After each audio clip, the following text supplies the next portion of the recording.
Did y'all know I was locked up? I did 11 and a half months, and that shit changed my life. Welcome back to another video. It is your girl, Christina Butterfly, and I first let me say hello to all of my brand new butterflies, and welcome to the Butterfly Squad.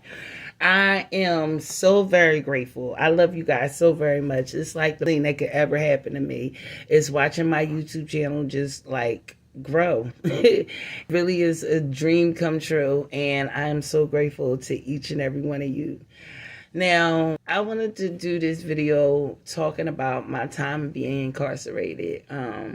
It up because I recently was talking to somebody about how jail changed my life. They were saying how somebody they care about had recently got locked up and they didn't even know they was in doing the shit that they was doing. And I really was able to relate to that because when I started getting locked up, people was like, what? Chrissy? Like, that girl, what are you talking about? Like, doing like she committed. So I get like having the two sides and like people not believing that, person inside you exists. And I was letting them know that two things can happen. Either the true selves is going to come out on the other end, and either they're going to let jail break them or they're going to break jail. And in that sense, we say either you're going to let jail do you or you going to do jail. And let me clarify this. Let me make this very clear. I never been to prison. Now, I was a centimeter that close to being in prison, but God shut his grace, honey. He shut his grace on thee, cause Lord. But yeah, so take it back from the beginning, just to take it all the way to the beginning. Your girl, my father passed. I had the twins. I'm the oldest. My mom has a minimum wage job. I still got two younger sisters, and it was like, excuse me. So, and where I'm from, either two things happen to you when you was, that happened to you. You either get to a strip club or you get to hustling. And at that point in my life, I couldn't see me stripping, I started hustling. And let me tell you how slow I am, y'all. I started hustling on the same block my mama church was. So literally my mama church right here and the street I'm hustling on is right here. Craziness of it all. But that's where it started from, me entering into the street life. And then my cousin Peaches. Now, we wasn't blood, but we grew up together. We was from the same neighborhood. We knew each other our whole lives. So as far as the rest of the world was concerned, that was my cousin. God rest her soul. Yo, my Peaches was like, we get off this corner. We get into this bag. We get into this money. Well, honey, we started getting into the check scams and credit card scams. Honey, listen, we used to tear Walmart up, Kmart, y'all, tear them up. JCPenney's, we used to tear them up. And so, fake checks and, of course, it's not in your name, things of that nature is what I was into and what I was starting to get locked up for.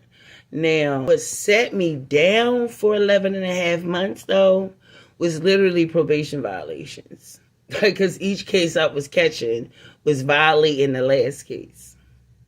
But let me tell you how God works. Like, it's so crazy. At the end of the day, I needed to get out of Philly. It was just, all I knew was the streets. Even the jobs that I had, like, that's why I thought all the time that only job I had that I loved was waitressing.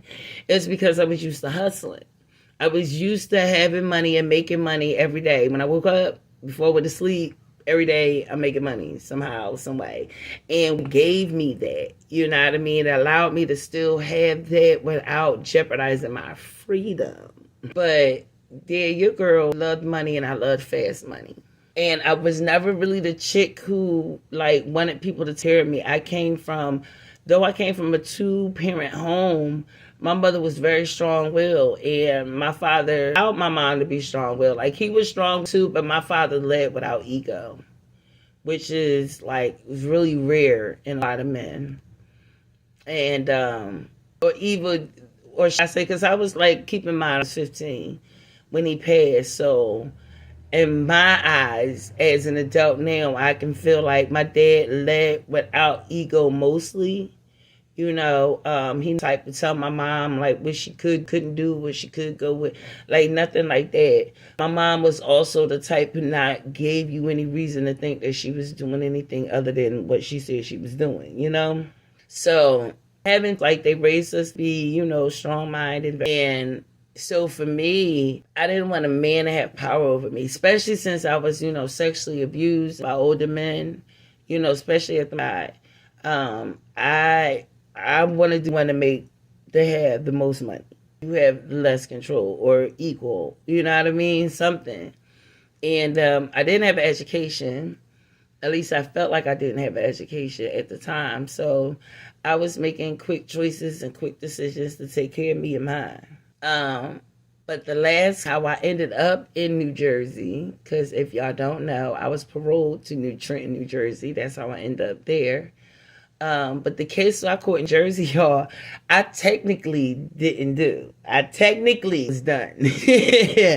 I was there. We were supposed to be there for a totally different reason, and somebody else decided to go on a totally different mission and went and decided to steal a $4,000 ring, and your girl was the designated getaway driver. But it wasn't supposed to go like that. None of that was supposed to happen. And so we ended up catching the case there, and I was determined to fight the case because that wasn't what was supposed to happen. I was determined to fight. And it got to where I was fighting for almost 3 years, and I just was like, you know what, fuck it. Just fuck it. I was just say complete, like, it's smack more time already. All right. And so that was the nail in it, really violated me. And then I went to a deep depression, and your girl ended up going on a run, y'all. From 2010 to 2011, I pretty much was on a run. And I finally got caught on August 7, 2011. And I would never forget that day. I was staying at a so-called friend's house. She was about the apartment. So she had a studio apartment and a low income type joint in North Philly. And she was about to lose her apartment. So I told her that, but at the time, she also was staying with her boyfriend at the time. What I didn't know, and that God rest her soul too, because she's no longer here. But what I didn't know is that girlfriend started smoking crack again. Okay, so I had no clue of that. But she was supposed to be staying at a boyfriend, and she was going to lose her apartment. And so I told her, listen, I'll pay all your back payment on everything if you let me, if I, here. And so what I did, I paid her whole back rent, and I paid all of her back utilities, as well as put a couple dollars in her pocket. And so she decided to come a week later, and that's how I know the exact date. I was supposed to get my welfare check that day, and for some reason, it didn't come. And so she showed up on some somebody need to bring some, I need some money, or y'all just getting the fuck out. And who getting out? Wait a minute. Wait, girl. A week just paid all your back bills, put money in your pocket. What is you talking about? She started going pop and fly, y'all. I beat the crap out of her and threw her out her own shit. Now, this is the funny part. Her apartment was a studio basement. One way in, one out. Y'all, she's standing in front of the door calling the cops on me. She knew I was on the run. She knew all my information. I'm listening to her telling the cops yes, she on the run. She in my house. Oh my God. And then let me tell you how God works though. At the time I was going to a church, shout out National Temple, Terry Oakman. If you in Philadelphia and you want to go to a real church, all for exactly who you are, no matter where you at in life. Okay, listen, National Temple, 18th and Main. I'm telling you, okay? Terry will take you exactly who you are. He a younger minister, and he knows how to preach to the younger generation. You know what I mean? Such a long time ago. I'm older than him, but I'm not that much. Pastor Terry Oakman. But still, he's one of the ever I've ever seen on the. And I'm on the phone with him at 2 in the morning because this same young lady introduced me to the church. Mind you, she was Muslim. She would go to Sunday service garbed up in her Muslim, okay? She was born as Muslim. But that's how, like, thorough he was. Like, I had another homie who was a full-fledged drug dealer. Like, he sold drugs every single day. He never missed a Sunday. Never missed a... How, like how his telling you, yo. But I'm on the phone with him like the entire time. Like I'm cussing. He's not on the phone like, stop cussing. You talking to the man that like, no, none of that. Like he's trying to calm her. Then he praying. And when I got to lock up, he was there. You feel what I'm saying? He was there. And I end up doing craziness. I end up doing 6 months in Montgomery County. And that 6 months in Montgomery County was for probation violation. But when they have you sit, you don't even realize that, or you don't know how long you're going to be sitting. Like when you go to court, when you leave it. And so for a long time, I just was like, what am I doing? Like when they go and come, you got to start like occupying your time. And so what your girl ended up doing is like people would hear me sing. They was like, oh, we should do a choir, and Christmas was coming. And so we decided to put a choir together. And then I did like a peer mediation group there. And we had just like talk about like conflict resolutions and all kinds of stuff. And unknowns to me, my mom gets a letter from the Morton saying that I was a implement inmate or something like that. That's when I realized like it's happening. Like something with this transition, like I was something, right? Then I get moved to Bucks County. And in Bucks County, I've been a couple times, and I know that Bucks County, they really like be trying to have you in and out, like, well, honey, not this time. Bucks wanted. They was like, yeah, no, you ain't going nowhere. So give me some money. I ended up sitting in Bucks for 2.5 months. During that time, I ended up working on the farm. The farm is basically solitary. And I was babysitting. And that was a job there. And nobody wanted to work on the farm. And I worked the night shift. Nobody wanted to work on the farm. And I found in solitude. It was perfect for me. I only had to deal with one guard. And her guard was Officer Keys. And Officer Keys, what is her name? Something. She's an actress. Oh, I didn't even know that was up there like that the whole time. She's an actress. She played in The Help. She was the one in charge. She was like, you know what I mean? She played in a lot of movies. She played in Ma. So, like, y'all know who I'm talking about. Officer Keys and that actress, what's her, whoever her name is, Octavia something, they are cousins.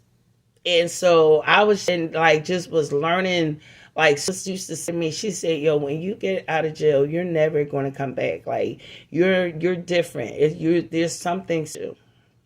And I was like, oh, and I would get like special treatment and shit. Like, and because I'm night shift, like during the day, I'm able to, and everybody else has got to, do whatever. And then when I'm out, listen, then I gets to Jersey, the case that I didn't even do. Now, for whatever reason, something was in me that told me to pay my whole restitution from Jersey. Don't ask me why. It just was in me to do it. And so I did. So we get this Jersey case. I get to Jersey, and they originally wanted to give me 18 months, which would have sent me upstate. But and see, the reason why they wanted to give me 18 months, because Jersey have a problem when people from Pennsylvania, especially Philadelphia, come over to Jersey and commit any crimes, honey, they be ready to throw them book at you, okay? So when they went to go, about a point system in Jersey. So when they went to go and like do the paperwork and try to, my lawyer recognized the fact that of my whole restitution. So my lawyer was like, wait, you can't give her 18 months paid off the restitution. That brings her points all the way down, which gave me a 364, which means that I'm 1 day shy of having to go upstate, because it's 365 days in a year, y'all. So basically they was telling me that I had to do like 8 months in CWRC, which was county jail in Burlington, New Jersey. Well, I'll tell you the power of God. I'm in there now. Clarify this. I'm gonna make sure I have some photos up. When I was younger, I used to draw a lot, like little girl, like first, second, third grade. I got to the fourth grade, something happened, and I stopped doing art. And I'm talking about detail. Like I showed y'all my painting in one of my videos. If not, I'm gonna make sure that I have pop it up on the screen somewhere. But yeah, your girl was like a legitimate art. I stopped as a girl. Now I'm locked up. We in CWRC, ain't nothing to do. Now this jail, for some reason they put me on the max side, which means that I deal with a smaller amount of people, which is really was perfect for me. And then why they put me over there? Because I wasn't going to be there as long as everybody else that was there, but that's where they put me. And so the guards used to bring us coloring books because in Jersey, you was able to get colored pencils and stuff on commissary. And so I would get colored pencils and paper, but the paper is like the thick paper, so you can't trace it, none of that. And I used to sit there like I knew how to draw. I sat my ass in there and kept doing it, when I ended up drawing. Yes, y'all. And it was literally just copying what I seen. And the coloring and everything was myself. And that like gave me the direction. It gave me, I could never work a 9 to 5. It felt like living hell. I don't know why it felt like that. Well, I do now. Now I know why. Once I learned and understood human design and started studying human design, I understood that I'm a human design projector. And girl, you're not supposed to work, not in that capacity. So once I learned that, I was like, that's why any 9 to 5 just felt like my skin was burning and crawling off my body. Because even, like I told y'all before, even waitressing, like process of getting up and getting to was purity hell. And the only thing that worked for me is that my schedule was flexible. Like it would fluctuate. So I didn't fit on a strict routine. It had every bit of feeling of freedom and flow. And my mother would tell you, I've always been a spirit. Like always been, I'm an air sign. Like, it's just naturally in me. And yeah, so when I got out, I knew it was literally like getting out of a cocoon. I got out of jail July 23rd, 2012. And let me tell you what's crazy, what's so crazy. So I get to CWRC of 2012. That's why I get to Jersey. Go to court, find out they tell me I got 18 months. I got to do 8 months. And so my birthday come. My birthday, June the 12th. My birthday say to me, wait a minute, hold on. Okay. I want to make sure it was still, because I have my mirror behind it to make sure everything's still going. So my birthday comes, and they say to me, Oliver, parole's here. Now, mind you, on your birthday, you're supposed to be able to watch whatever you want to watch. It doesn't, you feel what I'm saying? You know, like, it's your day. Like, you get you get cute little, cakes and shit that, then if when you get jail, I'm telling you, boy, you turn to some, listen, had cute little cakes and stuff that, like, it was a whole little thing. And I'm minding my business, waiting to, get the remote, watch whatever show I want to watch. And they go, yeah, parole who? Parole came to me. I was eligible for parole. Okay, on my birthday, that was a gift straight from God. It was like the only one who can give you like that, right? You feel me? It was, oh my God, liberating. And then when I left there, I knew that I would never look back. I knew that I would never be the same, and I never was. I left out of there July 23rd with purpose. I knew I'm an artist. How that was going to work, I didn't know. But as time went on and things just started falling into place and started just working out, and it kind of like blew my mind that I knew it was designed. I recognized how everything in your life, everything that happens to you It's for a purpose. That's why I'm so passionate about when I say to you at the end of the videos, like everything in life is happening to you. But it's happening for you. It's happening to you. It's happening for you. Like it's a reason behind it. And if you just hold on to faith and believe that whatever that innate thing in you is supposed to happen, it will. No choice. Like I believe that was the contract that you made with before you came to this earth. Before you was born, you decided who it is that you was going to be. Now the second you became into your human body, of course you forget that's where faith comes along. Like you have to have faith and believe that agreement between you and God is true. And you have to believe that God is following you to your path. But you got to do the work. You got to do the steps. You got to believe that if this is the way, the direction that I'm going, it has to be meaning. It has to be for a purpose. And then I have to recognize the signs that's there and do the work myself. I can't rely and depend on other people to do it for me. I can't rely and depend on, believing that, what I'm going through. I think everything I was going through, nobody's life was as bad as mine. It's impossible. It's impossible until you start hearing other people's lives, people's stories, and things that other people went through, and you understand that other people had it worse. And I have to be grateful for what I need to be grateful for. You feel what I'm saying? I can't, and I also felt entitled. I had to get rid of that entitlement. You know what I mean? I had to let that ego go and understand that anything anybody did for me, it was grace and mercy. You know what I mean? And that God was keeping me safe for a reason.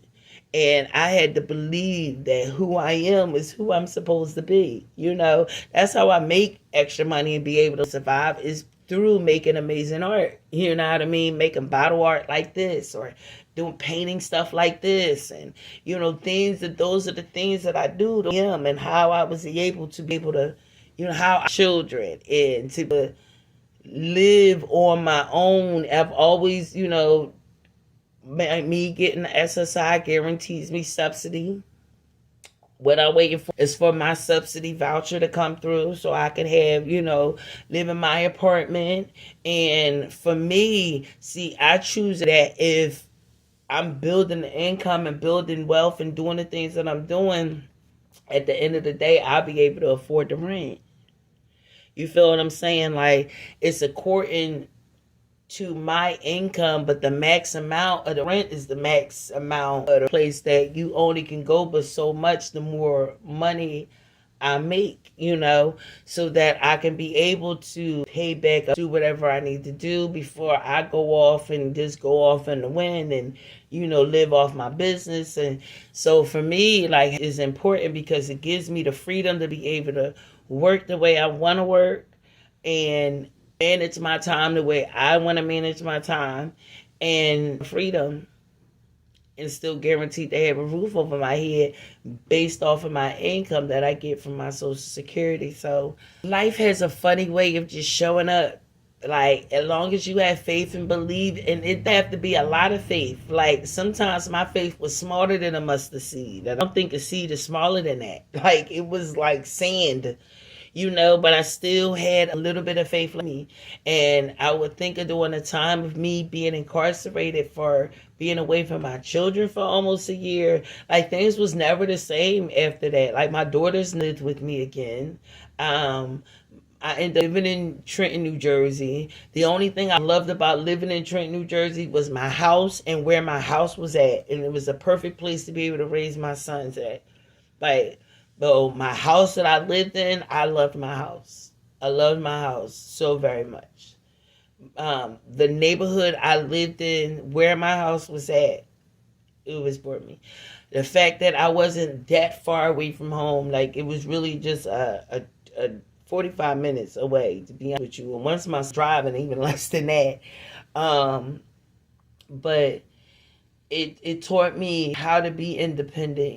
Trenton, it wasn't easy to make friends, and I believe friendships, it wasn't easy to make friends in Trenton. I recognized that I was way different than most of them there. I feel more at home here in Alabama than I've ever felt in the 13 years I lived in Jersey. Yeah, I did 2012. 11th, 2024. Yeah, it was interesting. It was interesting 13 years. It prepared me for even now on all those things. Now, like, I'm empty nesting. It's just me. I just literally only worry about myself, and I and Jersey helped prepare me for that. It helped. Like, I'm used to being away from home. You know what I mean? And now I moved to where I have family here that I love dearly. You know what I mean? Most of them. That, you feel what I'm saying? But I also can be me. I don't have to be codependent on family members, you know what I mean? Because, go watch my videos. Like, how I ended the shelter from hell, even though it ended up being with, where I'm at right now. That's God's grace. He prepared me. He prepared me. Even the apartment building that I live at now is where I want to be at once my voucher come through. And the beautiful thing is that I can. Like, it's God's grace. And so, I hope you enjoyed. I hope you, from my story, and to understand no matter what you through, no matter what happened to you in life, like, I promise you, God got you, and it's going to be okay. You can get through this. This too shall pass. And to know you being prepared. You are definitely being prepared. So, I'm going to leave you with my favorite quote that I'm going to say to you every single video, but nothing in life is happening to you for you, and it's happening for your greatness. All right. So you got to do is just trust and have faith that it's all going to work out for your good. All of it. All right. Listen, I love you so much, and your butterflies, you know what to do. You know what it is. Squad the fuck up, yo. Squad up. Love you, babies.